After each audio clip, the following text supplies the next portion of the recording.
Imam Muzani rahimahullah, murid besar Al-Imam Syafi'i yang sangat dibanggakan. Namanya Ismail bin Yahya bin Ismail bin Amru bin Ishaq Al-Imamul Jalil Abu Ibrahim Al-Muzani. Lahir pada tahun 175 Hijriah, tahun di mana Imam Lais bin Sa'ad wafat. Beliau murid besar Imam Syafi'i yang sangat dibanggakan.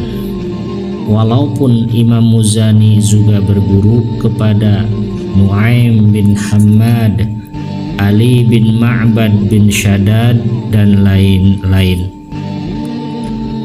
Ulama-ulama yang meriwayatkan dari Al-Imam Muzani, diantaranya Al-Imamul A'immah Abu Bakar bin Khuzaimah atau Ibnu Khuzaimah, Abu Ja'far At-Tahawi, Zakaria As-Sazi, Abul Hasan bin Jauso, Abdurrahman bin Abi Hatim, Abu Bakar bin Ziyad An-Naisaburi rahimahumullah.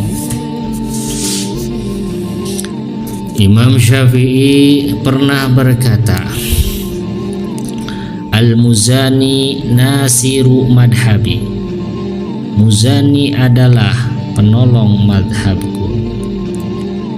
Imam Muzani terkenal bagaikan gudangnya ilmu, bagaikan gunungnya ilmu.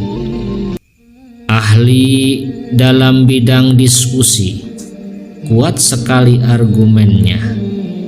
Saking ahlinya, Imam Syafi'i pernah berkata, "Lau nadharahu syaitan la ghalabahu."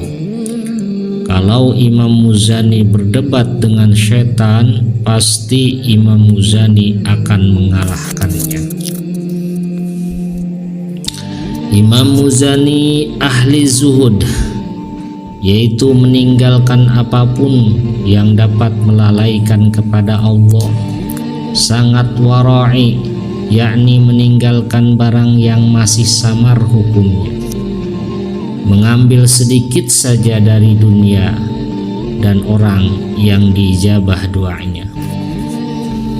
Imam Muzani, jika tertinggal sholat berjamaah, maka Imam Muzani akan mengqodoknya 25 kali. Di antara amalan Imam Muzani, beliau selalu memandikan orang-orang yang meninggal dengan niat beribadah, dan beliaulah orang yang memandikan jenazahnya Imam Syafi'i radhiyallahu anhu. Beliau juga berkata, "Saya mengerjakan ini, yaitu selalu memandikan orang-orang yang meninggal supaya hati ini menjadi lembut." Imam Tajuddin Subki dalam Tobaqotnya berkata, para ulama menuturkan bahwa Imam Muzani ketika sudah selesai dalam satu masalah dalam kitab Mukhtasornya, beliau langsung sholat 2 rakaat. Amar bin Uthman Al-Maki berkata, "Aku belum pernah melihat seorang pun di antara para ahli ibadah dari kebanyakan orang yang aku temui yang lebih sungguh-sungguh ibadahnya selain Al-Muzani. Dan aku belum pernah melihat seorang pun yang lebih langgeng terus-menerus ibadahnya daripada Al-Muzani. Dan aku pun belum pernah melihat seorang yang lebih menghormati ilmu pengetahuan dan ahlinya daripada Al-Muzani. Dan tidak ada orang yang paling mengekang dirinya dalam kewaroan daripada dia, Imam Muzani. Tapi Imam Muzani paling memberi keluasan kepada manusia dalam perihal waroi, dan beliau sering berkata, akhlak saya dari akhlaknya Imam Syafi'i.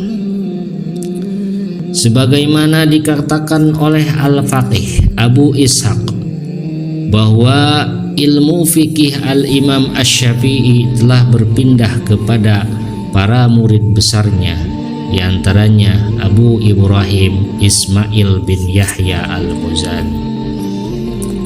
Beliau sendiri pernah mengatakan, aku membaca kitab Ar-Risalah karya Asy-Syafi'i 500 kali. Tidaklah setiap kali aku membacanya kecuali aku mendapatkan faedah ilmu baru yang tidak aku dapati sebelumnya. Diriwayatkan bahwa ketika Bakar bin Qutaibah datang ke Mesir untuk mengambil keputusan sebagai qadhi, dan dia adalah seorang mazhab Hanafi, dia bertemu dengan Al-Muzani satu kali, dan seorang dari sahabat Bakar bertanya kepada Muzani, telah disebutkan dalam hadis bahwa nabid anggur, persan anggur itu haram dan dibolehkan, tapi mengapa Anda mendahulukan hadis tahrim daripada hadis yang menghalalkan? Al-Muzani berkata, tidak ada seorang pun yang berpendapat bahwa nabid, persan anggur itu haram pada masa jahiliyah. Kemudian dibolehkan bagi kami, dan tercapai kesepakatan bahwa itu adalah halal, tapi kemudian dilarang. Hal ini mendukung hadis tentang larangan. Maka Bakar menganggap jawaban Imam Al-Muzani sangat baik. Di antara karya-karya beliau, Ahkamul Quran, Kitab Ibsadut Taqlid, At-Targhib fil Ilm, Al-Jami' Kabir, Al-Jami' Is-Shaghir, Syarhus Sunnah, Mukhtasar Al-Muzani yang beliau tulis selama 20 tahun, Al-Masailil Mu'tabarah, Akidah Ahmad bin Hambal, dan lain-lain. Imam Muzani wafat di akhir bulan Ramadan tahun 264 Hijriah. Umurnya 98 tahun. Semoga kita semua mendapatkan keberkahan dari Imam Muzani rahimahumullah.